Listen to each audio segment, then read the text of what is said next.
Shalom adik-adikku dimanapun Anda berada, baik adik-adik youth dan remaja. Tentunya sudah beribadah bukan hari ini di rumah masing-masing. Meskipun hari ini harusnya jadwal Koko yang bagikan ibadah, khotbah ibadah youth dan remaja, tapi karena keadaan yang mengharuskan kita untuk beribadah di rumah, ya tidak menjadi kecewa ya tentunya ya. Nah, Koko hanya ingin bagikan dari Yudas pasal yang pertama. Sebelum kita baca Yudas pasal yang pertama, Koko mau memberikan satu pengertian mengenai ibadah. Apa sih ibadah itu? Ibadah dalam pengertian menurut Koko dibagi dua. Yang pertama adalah ibadah yang sejati, dan yang kedua adalah ibadah yang murni. Apa sih ibadah yang sejati?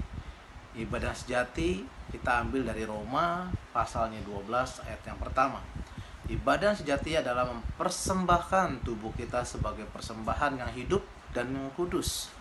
Jadi dimanapun kita berada, seyogyanya kita sedang dalam beribadah kepada Tuhan dan menjaga perkataan, sikap, dan tindakan kita. Itu pengertian ibadah yang pertama. Jadi keseharian kita, baik kita di sekolah, di kuliah, di kampus, di kantor, kita harus menjaga tindakan kita, sikap kita, bahkan perkataan kita, karena tanpa kita sadari kita sedang berada di dalam suatu ibadah kepada Tuhan tentunya. Jadi setiap hari itu adalah ibadah. Nah, ibadah yang kedua adalah ibadah yang murni. Ibadah yang murni adalah seperti dalam Yakobus pasal yang ke-1 ayat yang ke-27. Kau kebacakan, ibadah yang murni dan yang tidak bercacat celah di hadapan Allah Bapa kita ialah mengunjungi yatim piatu dan janda-janda dalam kesusahan mereka, dan menjaga supaya diri kita sendiri tidak tercemarkan oleh dunia. Ada orang bilang seperti ini, Pak, kok hanya segelintir orang yang mau melakukan hal ini? Karena hal ini kan sebenarnya tugas para hamba Tuhan dan pendeta dan yang memiliki hati misi. Itu salah besar. Setiap kita sudah ditaruh hati misi sama Tuhan. Tahu dari mana? Karena firman Tuhan yang mengatakan bahwa kita harus melakukan amanat agung. Amanat agung itu adalah eklesia, pergi keluar dan beritakan firman Tuhan, beritakan kabar baik. Dan itu adalah ibadah yang murni. Jadi setiap kali kita melakukan hal-hal seperti kunjungan ke penjara, bakti sosial kepada saudara seiman kita, tentunya yang di dalam Galatia 6 ayat 10 dan 9 dan 10 yang selalu saya pakai untuk pelayanan misi saya, bahwa kita harus berbuat baik kepada semua orang, terutama kepada saudara kita seiman. Nah, itu pengertian ibadah yang sudah saya berikan untuk adik-adik, dan saya mau lanjutkan kepada hal yang lebih penting lagi. Kalau kita udah mengerti makna dari ibadah itu sendiri, maka kita pasti memiliki kekuatan untuk menghadapi setiap keadaan. Seperti saat ini kita tahu bahwa seluruh dunia, bukan Indonesia saja, hampir seluruh negara, hampir banyak negara sedang mengalami pandemik virus COVID-19. Begitu ya.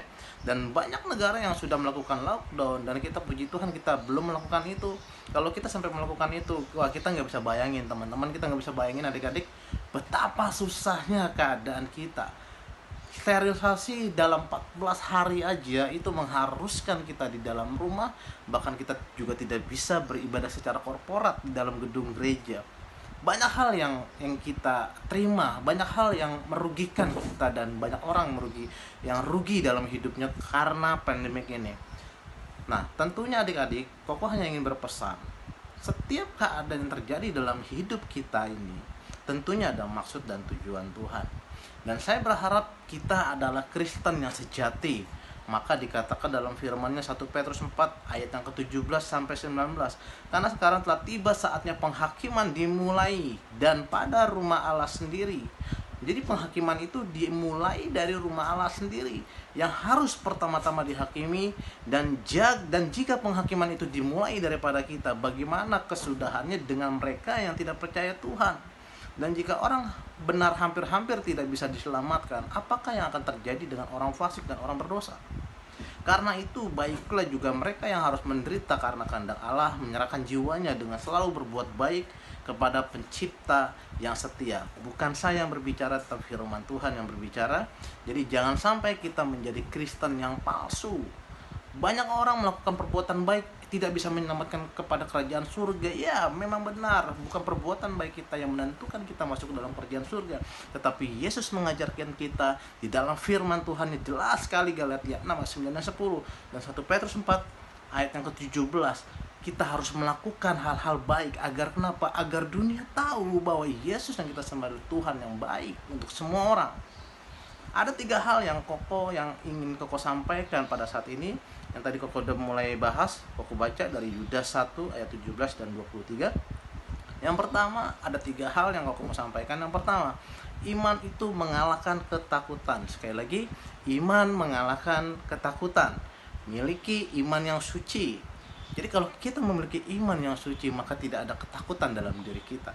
Sekalipun dunia gempar dengan keadaannya, dengan situasi kondisi yang tidak kondusif, tetapi biarlah kita tetap tinggal tenang di dalam Tuhan.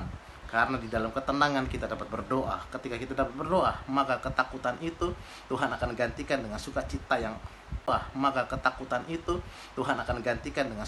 yang penuh, yang full daripada Tuhan. Yang kedua, berdoa di dalam roh. Bagi adik-adik yang sudah memiliki karunia untuk bisa berbahasa roh, silakan berbahasa roh. Karena menurut penelitian, ketika kita praktekkan bahasa roh itu meningkatkan imun kita 40%. Jadi dengan kita berbahasa roh saja, itu kita sudah meningkatkan imun kita. Jadi kalau imun kita kuat, maka kita percaya bahwa kita sehat. Amin. Nah, doakan untuk orang-orang kudus yang selalu mendoakan di dalam roh. Siapa sih orang-orang kudus ini? Orang-orang kudus ini adalah seorang hamba Tuhan, para pelayan Tuhan yang pekerjaannya melayani Tuhan, dan mereka itu mendoakan jemaat Tuhan, dan mereka mendoakan orang-orang. Seluruh orang didoakan oleh hamba-hamba Tuhan ini. Jadi adik-adik, mari kita doakan hamba-hamba Tuhan seperti hamba-hamba Tuhan pendeta kita, gembala kita, wakil gembala kita, serta majelis tempat, kita doakan untuk mereka. Nah, yang ketiga, dari ayatnya yang ke-21a, peliharalah diri kita dalam kasih Kristus. Kasih mengusir ketakutan atau mengalahkan ketakutan. Jika kita ketakutan, berarti kita tidak sempurna di dalam kasih. Kesaksian ya. Jadi di abad keempat di kota Kaisarea itu sedang terjadi perang dan wabah, banyak orang mati karena wabah ini.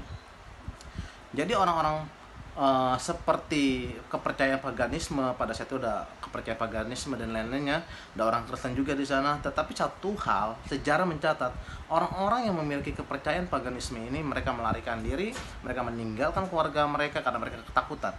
Dan apa yang terjadi? Dan sejarah mencatat bahwa ada orang-orang Kristen yang tetap tinggal di sana, mereka justru membantu. Walaupun keadaan mereka juga tetap susah mengalami wabah tersebut. Ada juga orang Kristen yang mati, ada juga, tetapi mereka juga ada banyak yang mengalami mujizat Tuhan, dan akhirnya kota tersebut dipulihkan. Dan akhirnya sejarah mencatat banyak orang Romawi pada saat itu bertobat menjadi orang Kristen. Oke? Jadi ayat 21b menantikan kedatangan Tuhan yang kedua kali. Tuhan mendatangkan hukuman bagi orang-orang tidak percaya.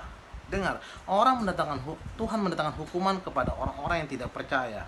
Tetapi bagi orang-orang percaya, kedatangan Tuhan menjadi sebuah rahmat yang besar dan memiliki pengharapan yang besar dan mampu melalui kesusahan pada akhir zaman. Tunjukkan belas kasihan kita, jangan pernah ragu-ragu untuk menunjukkan belas kasihan kita.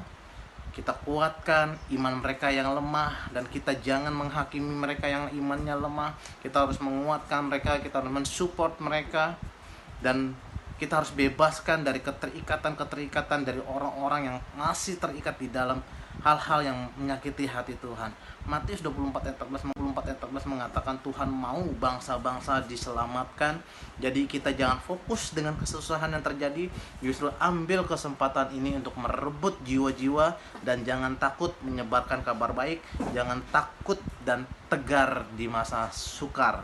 Kita percaya Tuhan melindungi kita semua. Kita percaya roh yang ada di dalam kita lebih besar dari apapun, dari roh yang ada di sekeliling kita ini yang tidak terlihat ini. Dan Tuhan memberikan kita bukan roh ketakutan, tapi Tuhan memberikan kita roh yang mendatangkan damai sejahtera. Karena firman Tuhan bukan berkata mengenai makanan dan minuman, tetapi kerajaan Allah, sukacita, damai sejahtera, dan kuasa. Itulah firman Tuhan. Dahsyat sekali. Adik-adik semua, baik adik-adik di remaja maupun di youth, tetap bersuka cita ketika nanti kita bisa beribadah kembali secara korporat. Ayo kita beribadah dengan sungguh-sungguh, karena kita merasakan kalau kita tidak bisa lagi beribadah bersama, inilah yang akan terjadi. Ya, adik-adik, kalau masih ada kesempatan kita untuk beribadah secara korporat, ayo kita rajin beribadah. Kita bawa teman kita ke gereja kita kenalkan mereka kepada kasih Kristus yang sejati. Jadilah umat pemenang, jadilah anak-anak menjadi anak-anak yang kebanggaan Bapa di surga untuk membawa jiwa-jiwa kepada kemuliaan Bapa di surga. Tuhan Yesus memberkati. Selamat hari Minggu, selamat bersabat. Tuhan Yesus memberkati. Amin.